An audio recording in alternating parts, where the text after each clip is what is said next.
Thank you very much. Please, let's take our seats. Asanteni sana. Excellencies, honorable members, the KWS community, graduates, family and parents. I am delighted to join you in this very special occasion to celebrate the achievements of the graduating class of 2024 and to honor the entire Kenya Wildlife Law Enforcement Academy for making this event possible. This day is particularly significant as the KWS marks a historic milestone in the progress of our national wildlife conservation efforts, with the passing out of 1,274 rangers, representing the first recruitment of this kind in 10 years. The exceptional young men and women before us have been carefully instructed, thoroughly trained, and are now entrusted with the noble duty of safeguarding Kenya's invaluable wildlife heritage. After 6 months of rigorous training, they stand empowered, equipped, and prepared to protect our nation's wild spaces, ecosystems, communities, and nature. These are not just men in uniform. They are our green warriors stepping up at a critical time when the need to protect and revitalize our environment has never been more urgent. Their courage, commitment, and diligence in service will significantly contribute to Kenya's efforts to safeguard its priceless wildlife heritage, while also securing the livelihoods and prosperity of millions of our citizens, those living in the proximity of our national parks and elsewhere. Our wildlife is nature's savings account, an irreplaceable fountain of life and vitality.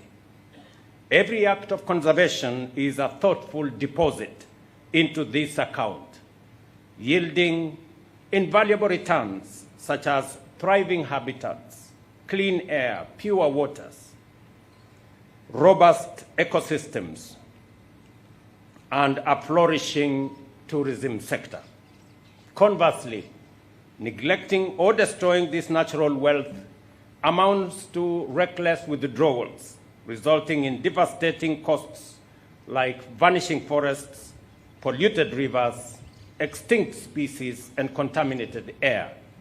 Such a price is far too much and too steep to bear. Apart from preserving our noble and priceless heritage, wildlife conservation is a cornerstone of Kenya's socioeconomic success. It fuels a tourism industry that contributes a remarkable 10% to our gross domestic product and sustains millions of livelihoods. Its influence also extends beyond tourism, supporting agriculture, fisheries, hydro, and other energy sources, including our hospitality industry. Through deliberate policies and partnerships, we have demonstrated that conservation and prosperity are not mutually exclusive. In fact, they are mutually reinforcing. The contribution of more than 250 conservancies operated by communities and private entities under the umbrella of the Kenya Wildlife Conservation Association have made it possible to reclaim critical land for conservation despite challenges such as climate change and land fragmentation. There is no longer any doubt that conservancies play a pivotal role in protecting wildlife, securing livelihoods, generating income, and enhancing human-wildlife coexistence. Consequently, they have a significant role to play in the implementation of our national wildlife conservation agenda.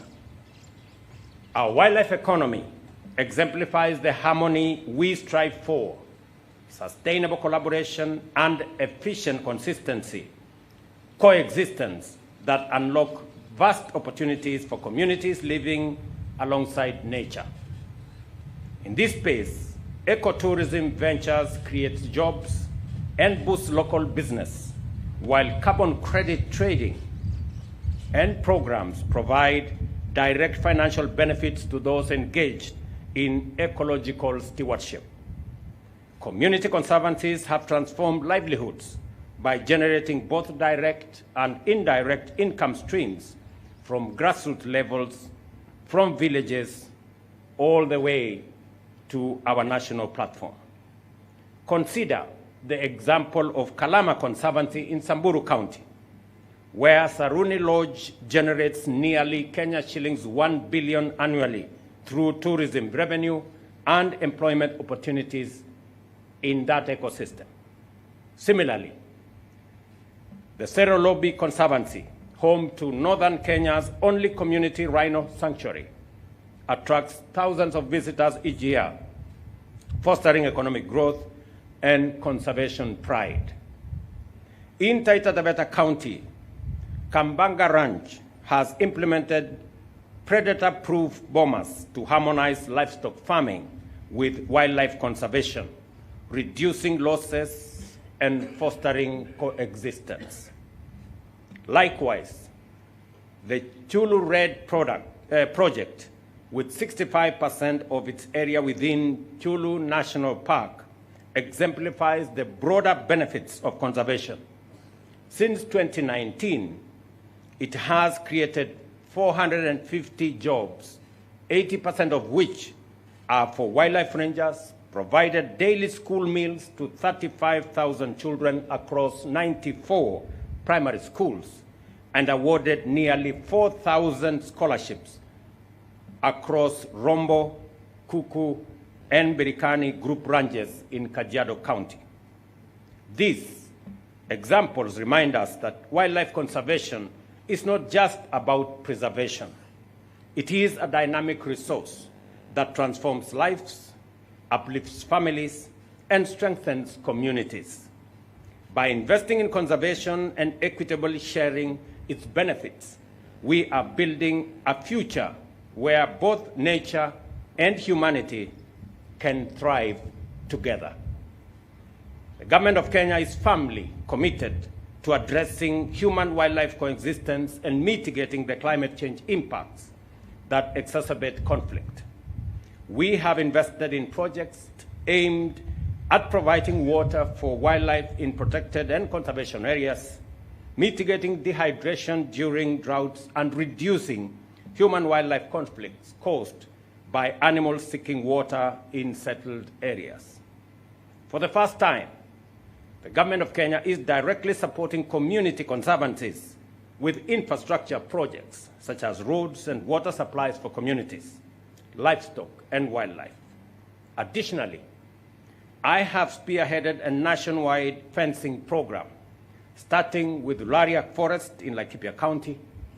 In Taita Taveta County, we commissioned key fencing projects, including the Rombo Ziwani fence spanning 42 kilometers, the Bura Kasigao fence covering 25 kilometers, and the Kasigao Izera Risinga fence extending 38 kilometers.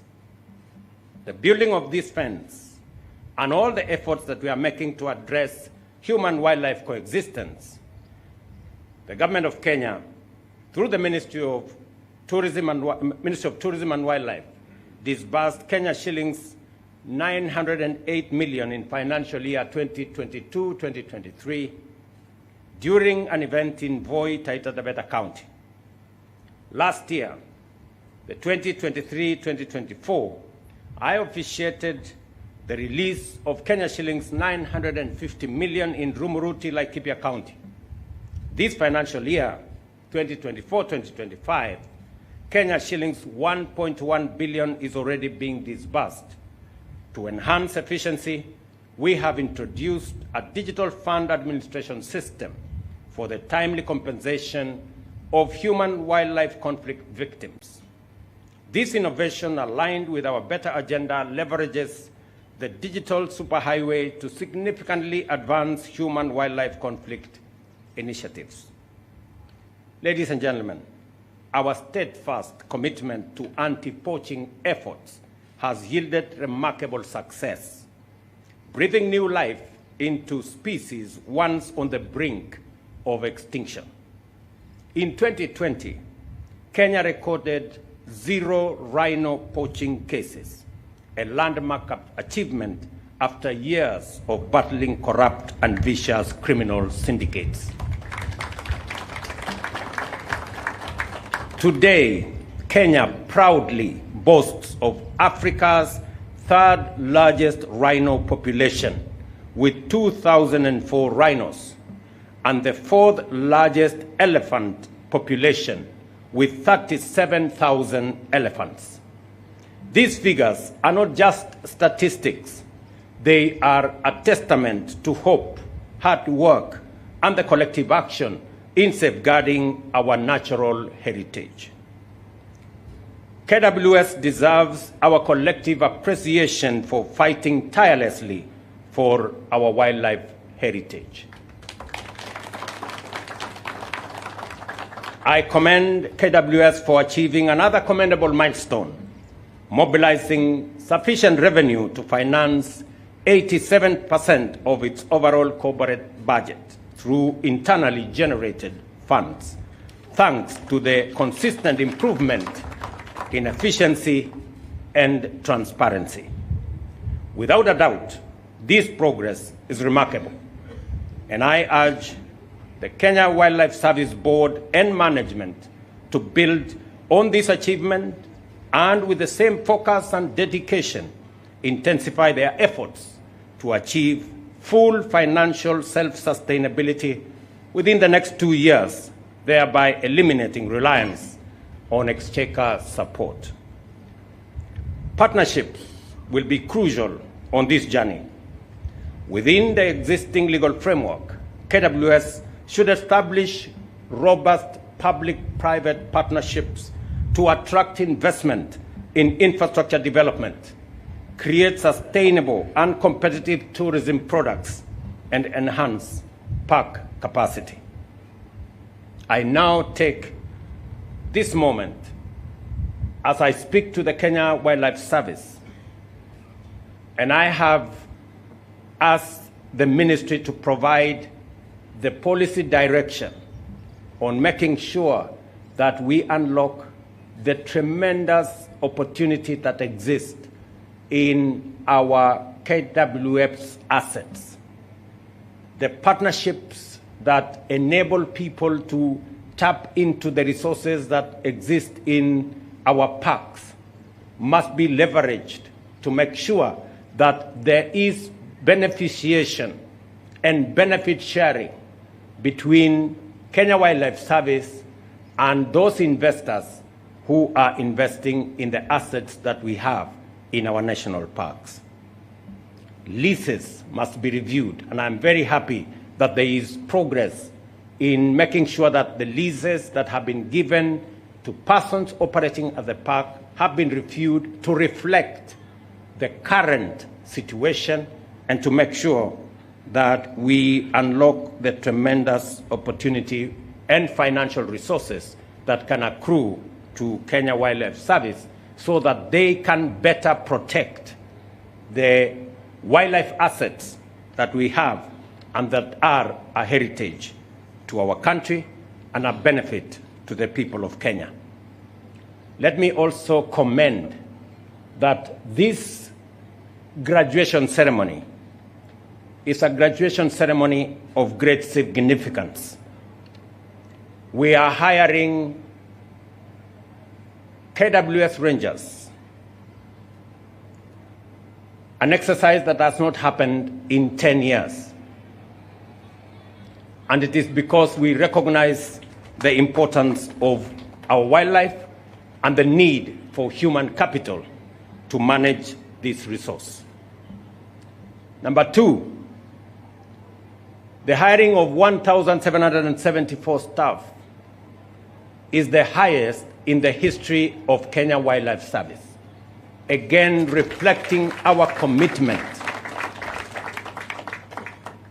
to conservation and to making sure that the assets that we have in our natural heritage are safeguarded and they are managed for the generation that exists, and to make sure that they are protected for future generations as well.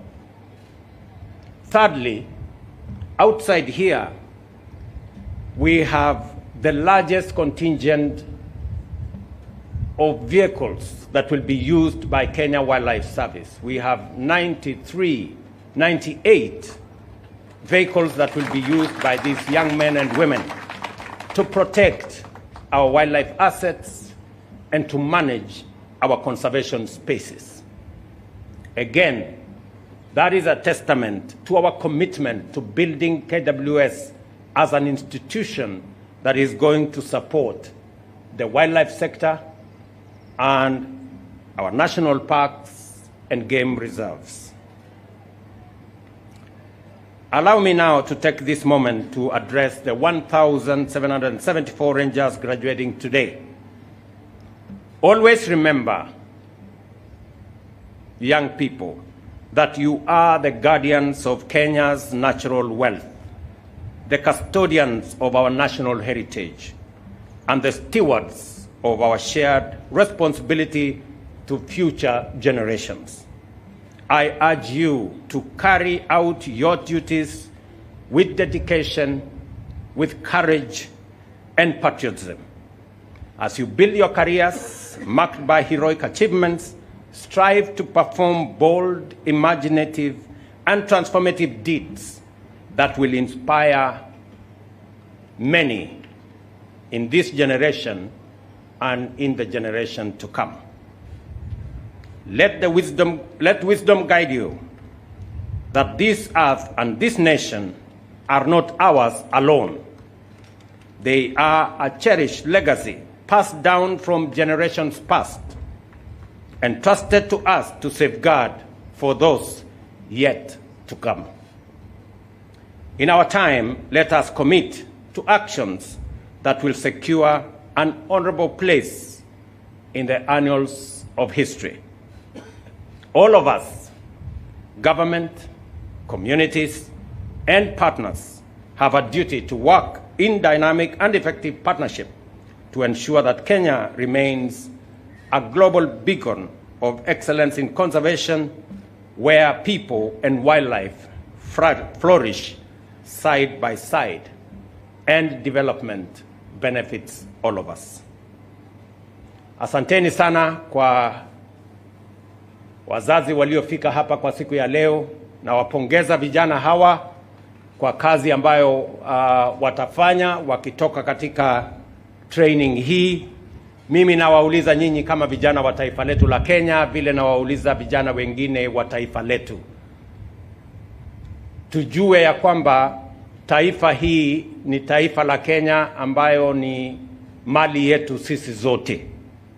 Nimefurahi sana kuona vijana hawa wamekuwa wakiungana pamoja kutoka sehemu zote za taifa letu la Kenya, kutoka jamii zetu za taifa la Kenya, kutoka pande zote, wakiungana kwa pamoja kutekeleza wajibu wa muhimu wa taifa letu la Kenya kama wazalendo, wakisimama pamoja kuhakikisha ya kwamba wanyama wetu wa pori, sehemu zetu za national parks na game reserves, kuna sheria na kila mtu na wale wote wanaotutembelea kama watalii wako na usalama wa kutosha, ndio tuweze kutumia rasilimali Mungu ametupatia katika kufaidi sisi tulioko hapa leo na wale watakuja baada yetu. Nyinyi kama vijana wa taifa letu la Kenya, na wauliza, musikubali mtu awashawishi kudharau nchi yenu. Nchi ya Kenya ni nchi yenu na hatuna nchi nyingine. Nchi ya Kenya ni mali yetu na ni haki yetu, na sisi inatulazimu sisi tutetee na kulinda taifa letu la Kenya. Hakuna mtu atapenda taifa hii tusipopenda taifa letu la Kenya. We must, as the people of Kenya, know first and foremost that as patriotic Kenyans, we must stand up for Kenya. We must defend our country. We must never allow negative elements to scorn our country,